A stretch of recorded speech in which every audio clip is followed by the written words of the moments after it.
Hey, kia ora everybody. This is going to be a phone video for YouTube, and I put a little short version, or rather an intro, on Facebook and Instagram. But bear with me, I've tried to time me to the really narrowest minutes, but it's not working.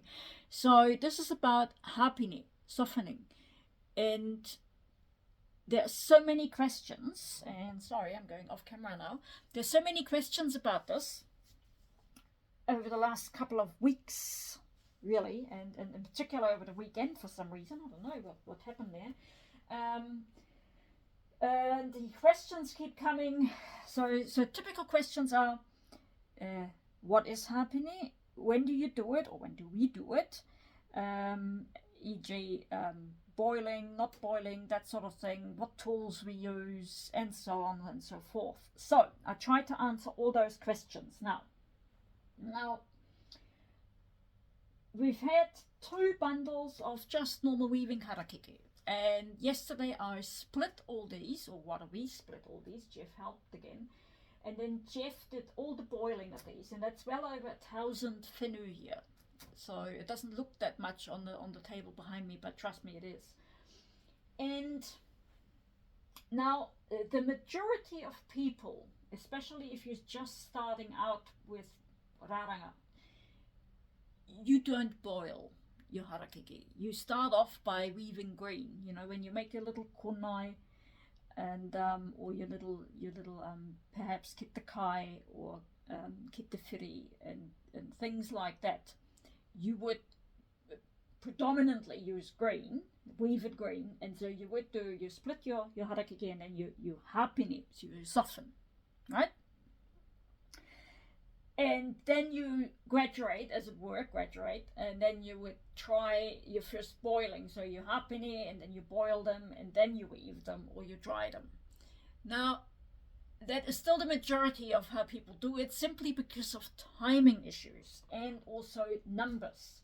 Now, not everybody would do 1,000 or more in one go. It does happen, but let's face it, the majority of people wouldn't. And that's when time comes in. So I'm working from home, Jeff doesn't. But so what happens is, so we yesterday had 2 big bundles. We split them, we boiled them, and then hung them overnight on the clothes rack in the garage. And I just brought them in. So, and I can keep an eye on them overnight, or even into the next day, depending what the weather is doing. And I tend to hapine after boiling, whereas most people would hapine before boiling. And for me, the reason being is predominantly because of time. I just haven't got time to do it all in one day. But equally, I do have the extra time, the extra day, the next day, to do the hapine the next day. And also, you need extra time, because if you boil them before hapine, they have a tendency, and then you don't keep an eye on them, they will curl up like pew strips. I mean, that's the whole reason why pew strips curl up as they do. You boil them, and that encourages them to sort of dry up and curl up. So they have a natural tendency to curl. And if you have the time, like me, and you can keep an eye on them, and when they're just curling up, it's hard to see on the phone video, but trust me, it is there. So when you see them, they just sort of go inwards a little bit, right? That's the time when I take them off the rack and start the hapine. Not before, and definitely not after. So it is a very, very fine line between too dry or too moist. So they need to be just right. If they're too moist, so if they're not quite ready, then they will split, especially at the bottom. And so the inner and the outer side of the leaf will sort of literally, or of the whenua, will literally split apart, or you get these little jatterbars. So that's that option as well. So I normally wait till they're just about curled up. And that's, for me, is perfect. Right, and then I bring them in, and then I grab one of these, right, and get the handle off, my little bin. And I'm using a glove because I tend to get blisters if I do 1,000 at a time. And I also use my trusty pair of scissors. Now, I know, again, there are people who use a butter knife or a mussel shell or little machines where, where you sort of put your hand on it and you pull them. I've seen those. I used to have a Phormium Hapine tool that was sort of shaped perfectly for my hand, but unfortunately I've lost it in our fire, so I went back to my scissors. It works for me. And if you ever made those ribbons, those curling ribbons that you can buy, those plastic things, then you already know what's coming. So what happens is we run it over the scissors, or the knife, or whatever you're using, over the blunt side, as it were. So it's not too sharp. You don't open the scissors and do it on the inside. You will cut them. So the blunt side, right? And then I only harpine on the dull side. If you're a weaver in New Zealand, you've got a shiny and a dull side, right? Or an underside and an outer side. I don't know how you call it. So shiny and dull. So I only harpine on the dull side. Again, there are people who harpine on both sides. So I only harpine on the dull side, and then I start roughly in the middle. I have this pile on my lap. That's literally how I do it. I've got the whole one pile on my lap. Got the dull. Go over it once or twice, and then I pop it back. And then you see the difference between these two. So this is the one that I just did. That's already been softened, and this is the one that I haven't done. So this is quite stiff.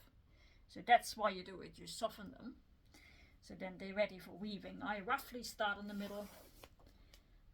Once, twice, same thing.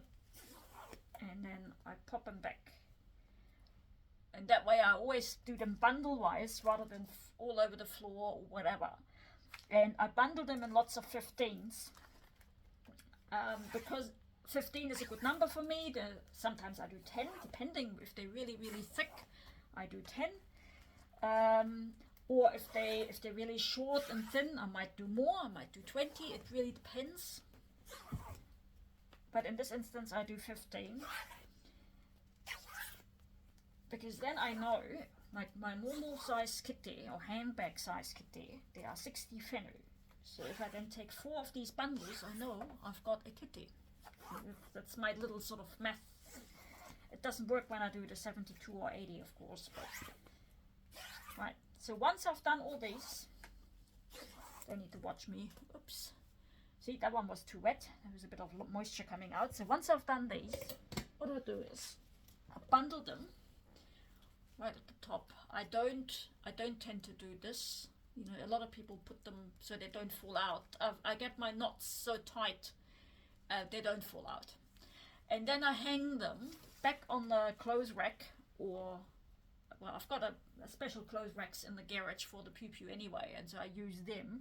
And then if it's sunny, which it isn't today, then I hang them all on the clothes rack, and then see they're already quite straight.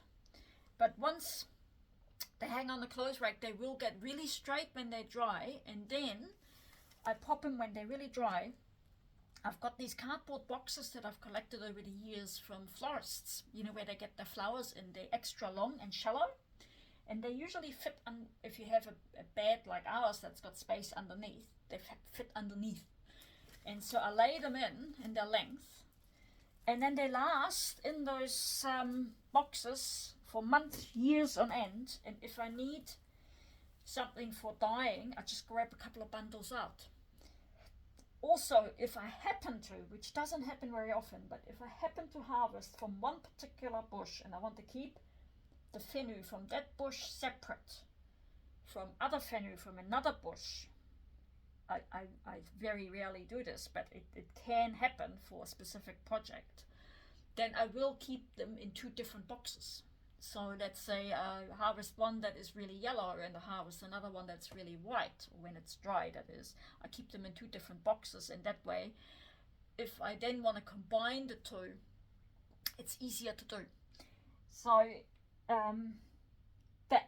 that's really it. Oh no, sorry, I don't freeze them You know, because there are people who freeze, who put the harakeke, the hapine, and then they put them in the freezer. I don't, but I've heard and I've seen it. It works. So if you can keep your harakeke separate from your food, that is, you want to keep it separate from any kai. So that's another thing. That's a question. Have I forgotten something? So I've done the hapine after boiling. On the boiling subject, we've published so many videos and posts like over the last, I don't know how many years, on those subjects, boiling, dyeing, and so on. I'm not going into detail about that, you know, how long and so on. Essentially, the answer is how long is a piece of string, because there could be so much said to be about boiling. But anyway, so the hapine after boiling, bundling, that's pretty much it, I think. I hope. If you have any questions, ask them away and I'll try and answer them, but please check out the older videos. They're on Facebook, on YouTube, on Instagram. If you go on Facebook onto more, it comes up with reels, and that's where you will find them, and you just have to look through them. I try to put them in on the titles and so on, but sometimes it doesn't work. Sometimes, you know, Facebook does weird things. Right, so before I finish, so I've got them all on the thin end. I bundle them on the thin end, not on the thick end. I put them all in their nice lengths, right, like so. And then I just pop this around.